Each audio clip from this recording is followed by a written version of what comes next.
Well, thank you so much for being here. Provost of North Ayrshire Council, Anthea Dixon, on International Women's Day. Yes, I know.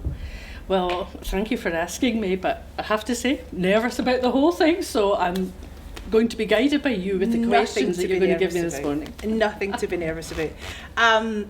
Thinking about International Women's Day ahead of this chat that we're having, I wondered, I was trying to think what International Women's Day meant to me, and I'm interested, what does it mean to you?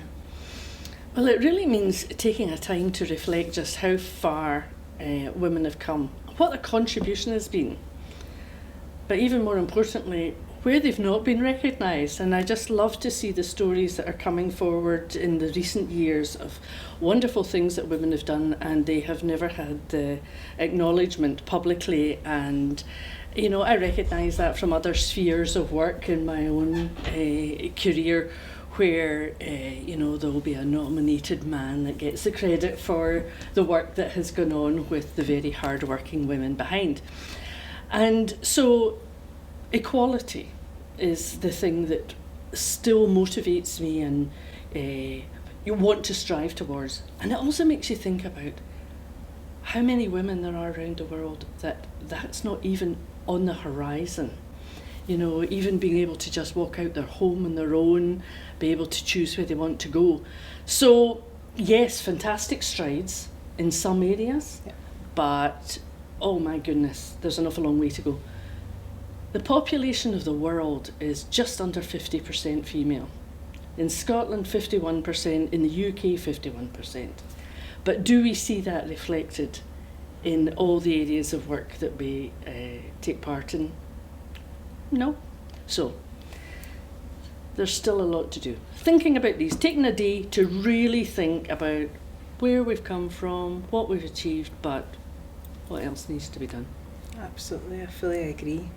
And I wonder, your role as Provost of North Ayrshire Council, what does that entail? What does a day in the life look like for you? Well, the role of the Provost is the civic role, so it's separate from the political role. And it really is to celebrate and highlight the work of all the other community groups and organisations and the activities of the people of North Ayrshire. So to highlight them, and that's what I see my role as, and it's definitely what I'm going to be doing, is getting out across the 6 localities, highlighting what's going on in each, because a lot of people have the impression that there's only a Provost of Irvine, and that's one of the things that people have commented on, that because I'm up in the Garnet Valley from Kilbirnie, there's all of a sudden even a wee bit more awareness. Oh, you can be Provost of North Ayrshire, you know, so we've got one. So it's highlighting that role, representing the council at various other maybe national bodies or occasions, for example, the funeral of the Queen, to represent the council area at events like that. And if I'm turning the spotlight on you just a bit more, what do you think you bring to that particular role? Well, certainly at the age that I am, there's a little bit of life experience and certainly an enthusiasm and an appreciation of the work that goes on outside formal structures.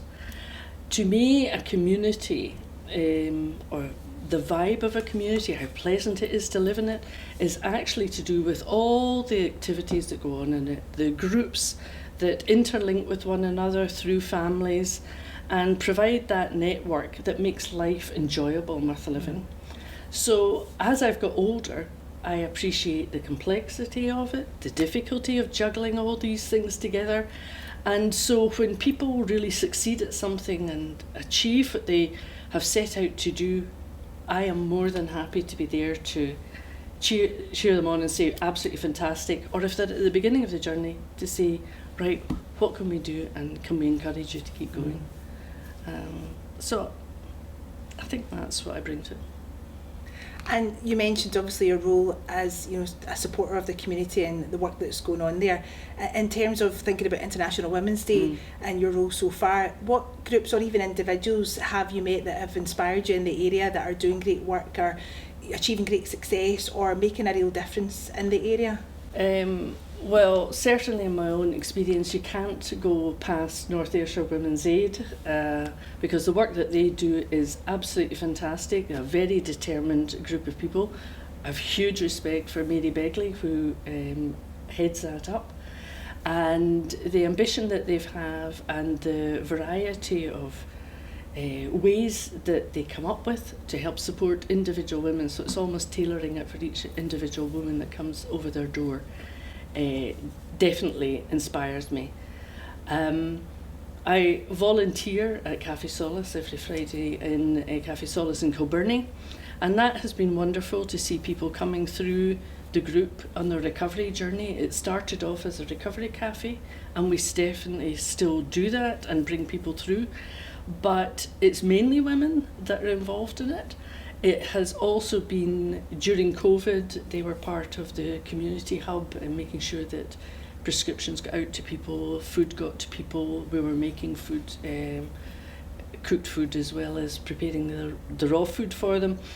But the cafe on a Friday night has become the social meeting place for a lot of people who are single, don't cook for themselves, maybe socially isolated, and they really enjoy the companionship now of this regular meeting. So that's really made a huge difference to quite a number of people's lives from different viewpoints. That's wonderful. And do you find time and make room for things that you're passionate about personally? My family might say the answer to that is a definite no. But I would say, obviously, that things I'm passionate about is Scottish independence. So I'm still fighting for to persuade people that we should be an independent country. So apart from trying to get out and do some walks and things like reading and things like that, it's activities that are actually associated with that and with my job. And the one thing that comes with the Provost is no timetable. So I don't know when I'm going to be working or where I'm going to be working. So weekends can be interrupted, so there isn't a rhythm to really get into many other things. But I imagine your work as a Provost is, so interesting because you're getting into worlds and into rooms and with people in spaces that you wouldn't necessarily have the opportunity to connect with. It's an honour being a counsellor, and you get the opportunity to touch people's lives at good points and at bad times. There's no doubt there's many more good things when it comes to the role of Provost, because it's usually celebrations that people ask you to come along to. So whether it's a 60th wedding anniversary or a 100th birthday or the achievement of a group completing a project, yes, there's a lot of pluses and variety in doing that work, which is thoroughly enjoyable. And I guess you have to step out your comfort zone. Well, that is. When I was always a backroom person. Okay. I never ever was comfortable being front row. And it was only because I had stepped out of my previous job, because my father had dementia and my mother needed a heart valve replacement, that I'd stepped out of work for a couple of years and was just about to come back into work when, unfortunately, our friend and counsellor Craig Taylor dropped dead with a heart attack, and the party was looking for a candidate to stand as a counsellor. So right up until the very last day of submitting nominations, my answer was no, I could not do this job because I do not go front and centre. Okay. And at the last minute I was persuaded by being said, well, you've got opinions about various things, you've got an idea and a direction, you should sort of either put up or shut up. So that kind of got me over the line, and the rest is history, because it's nearly sort of 15 years now that I've been a counsellor.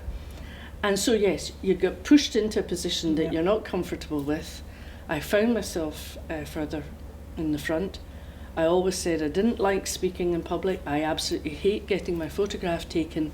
But here we are today. Here we are. Having an interview. I'm super impressed by you. And getting photographs. So to say to my younger self, never say never, because you learn most very often in the situations where you're uncomfortable. Yeah, absolutely. I would fully agree with that. And I'm interested then, are there particular, or even one particular scenario where you remember where you impressed yourself? Because I think it's great to celebrate other people, other women, and especially on International Women's Day, but... Well, I think probably it was when Mary Begley asked me to MC a conference on stalking for violence against women for the 16 days of action. Yeah. And it's a good few years ago now, I can't remember. And again, because of my fear of standing up in front of an audience and really not liking to be in the spotlight, my desire was to say no, but it was Mary that had asked me, so I couldn't say no. Yeah. And did it, and was surprised that actually I was able to do it, and it hadn't gone anywhere nearly as bad as I had feared it would. That's usually the way, isn't it? You're like, so, had to go through it to find that out. So yes, I think that was probably, and it has obviously helped me since then in doing other meetings and things like that. Wonderful. And the women that you meet, the women that you come across in your work, in your daily life as well, what characteristics really impress you in other women? Well, it's the old cliche. It's multitasking. Yes. Spinning of the plates. Absolutely. I mean, I am in awe of what some women carry and still go on to achieve so much. And each and every one is doing it in different ways. So the older I get, the more impressed I am with women. I think when I was younger, I was of that generation that women didn't get the opportunities, so you really had to battle hard, and you definitely had to be better than the men to be able to earn your position and do that. And I just focused on that and felt that that's what everybody else should be doing. It didn't really occur to me that I should maybe be encouraging my fellow women to do the same, that I shouldn't be going along alone. I should maybe be saying, look, you come with me, or we could help each other. That didn't come to me till much, much later. I think probably even till after I had my children. Yeah. And then maybe it was that complexity of being juggling and everything. I have far, far greater appreciation of just what women do in this world and contribute. It's phenomenal. Here. And you were giving yourself advice, your younger self, if I could look back and say, anything, what would I say to my younger self? But what would you say to young women now? What would your advice be to them? That's difficult, because I would say, go for what it is that you're interested in. Believe that you will get there in the end. There's no wrong path. So even if you're having to go here for a wee while and then there, everything that you learn on that journey is transferable and will take you to where, but keep your goal in mind. I think that's true. But actually nowadays, the expectations of women, because we can multitask, because we have been multitasking, is a phenomenal pressure to not just do what you would like to do in a career, but you've to have an immaculate house, you've to look immaculate, you've always to be happy, you've to have the Instagram images that go with it. I think the social media pressures on young women today is phenomenal. So I suppose, and it would sound very unfashionable, try to say, look, don't worry about all these things, but that's easy for me to say as an old person. It's so important for the young people, the image of what everybody else is thinking. And I suppose when I was going through, I was doing the same expectations of what I thought other people were looking for as well. Yeah. But I think it's even harsher now. I would agree. I think it's almost about curating your feed, or what you take in and what you leave of these things, whether it be the media or, social media or what other people think. It's like, take the bits that work for you and just leave the rest. Definitely hold on to the good things. Yes. Definitely hold on to the people that are good and supportive to you.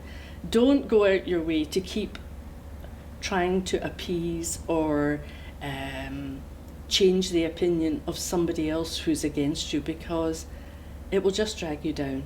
Make sure you've got supportive people round about you, because That's what counts. It really does. It will take you furthest, it will keep you in good mental health, and you'll be with good people. Excellent advice. I'm going to take you to a dinner party now. It's a dinner party that you're hosting, and you are allowed to invite 3 women of your choice. And these could be people that you know, that you've known, or could be people that you might never get the opportunity to meet, but they're at your dinner party. Who are they? That is the most difficult question, I think, for me, because you know, when you look through the list of fabulous women that have done wonderful things and when maybe we weren't recognised at the time, I would be quite happy to host wherever anybody got picked out a lucky bag. Yes. And just to have them all seated round the table. Of the people that have impressed me in the past, obviously the most influential from a political perspective was Winnie Ewing, because as a young person I knew her, my family knew her. We know what she went through when she got elected. Being elected was a great high point, but my goodness, she had big battles to fight being on her own down in Westminster. So I'm full of admiration for her. So I would quite like the younger Winnie to be at my dinner table, just to be able to let other people know exactly what it was like then, to be able to see how far Scotland has come. Yeah. Making that name in Europe, making Scotland's name in Europe through Madame Écosse, to today where we are highly regarded in that. One of my favourite women just now is Karen McCluskey from Community Justice Scotland. Karen has always got interesting things to say and great at analysing people and able to identify where people need support and we should be maybe just trying to do things a different way. Because with the right structures, the right support, and people believing in other people, you can definitely change lives and give people second chances. So I'd like Karen to be at my table as well. But if I had the choice of anybody I would really want at my table, I'd want my young sister who died 5 years ago. And I would love to have her back, because I'm not really one that goes in for idols. Idols could disappoint you if they came to the dining table. Very true. But my sister, I know, love, and would give anything to have another hour or two to have a chat with her. Thank you for sharing that. This International Women's Day, how are you going to be spending it? Well, do you know, I don't really know. That's the thing about being a provost. I have no idea. That's exciting. Exactly. I could be in a march. I could be in the council chambers. I could be out in a community group. But I will certainly be reflecting on how far we've come and thinking about how we can support other young women to especially come into politics. Because 51% of the population, we're not 51% of the decision makers. And I would like people to say, to young people, give them the confidence that your voice counts, and what is important to you to be able to live your life the best and the easiest way, we want to hear about. Because it will probably take 10 years to put the idea fully into practice. So please step forward and represent your community 50-50. And what are you looking forward to in the near future? What are you working on? Where are you going? What people are you hoping to work with? Well, this year coming ahead is definitely my year of communities, going around all the 6 localities to see as many community groups as I can.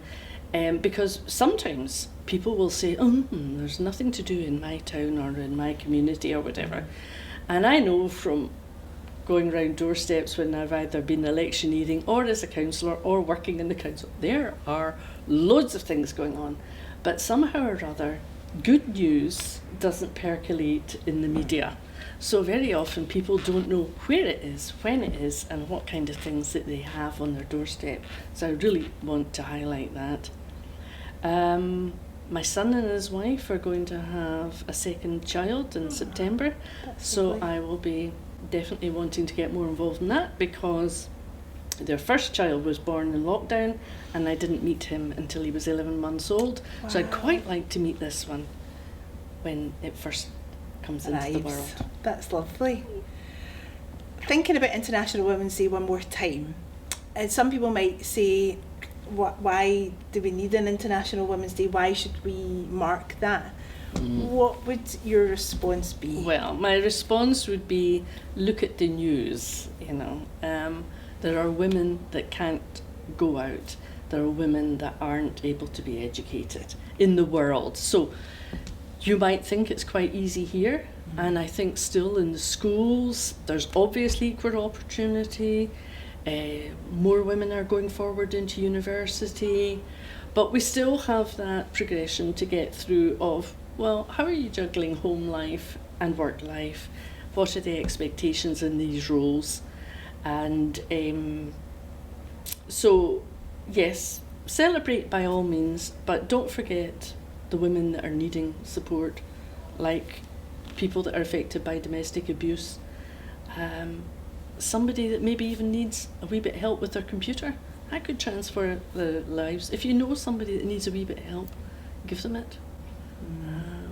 That kindness to yourself as a woman, Kindness and to other women. But do as I did not do. I did not think about looking to the girl left or right of me to see, was there something I could do that could immediately help them? Now in my older self, I would be saying, is there something that person wants to do and I can help? Then do it. I think that's a really important message. I really thank you for being here on International Women's Day, and I wish you every success and every joy in whatever you are doing next, whatever your diary holds. And thank you so much for your time on International Women's Day. Thank you, Lisa. You have made it very enjoyable to have this discussion this morning. Anthea, you're a dream. Thank you so much.